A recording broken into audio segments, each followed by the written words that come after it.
चालाक खच्चर। एक वक्त की बात है कि एक छोटे से गांव में एक खच्चर और उसका मालिक रहते थे। खच्चर हर रोज नमक की बोरियां उठाकर बाजार ले जाता था ताकि मालिक उन्हें बेच सके। इस काम में खच्चर को बहुत मेहनत करनी पड़ती थी और वो इस बोझ से तंग आ चुका था।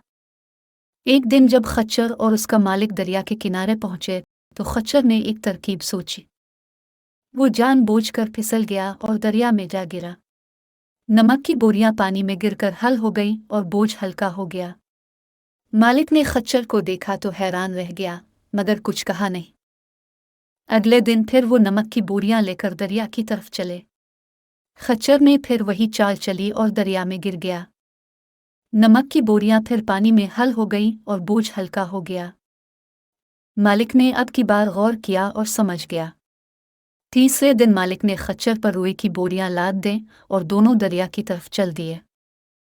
खच्चर खुश हुआ कि आज तो बोझ बहुत हल्का है और उसने फिर से दरिया में गिरने का इरादा किया। जब वो दरिया में गिरा तो रुई पानी में भीगकर भारी हो गई और खच्चर का बोझ और भी ज्यादा हो गया। खच्चर हैरान और परेशान हुआ कि ये क्या हो गया। इसने अपनी चालाकी से अपना ही नुकसान कर लिया। मालिक ने खच्चर की हालत देखी और मुस्कुराकर कहा, देखा, चालाकी हमेशा फायदा नहीं देती। मेहनत और ईमानदारी से काम करना ही बेहतर है।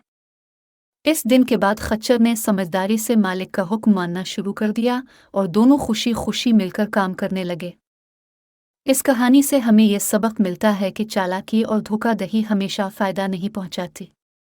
मेहनत और ईमानदारी ही कामयाबी का रास्ता है।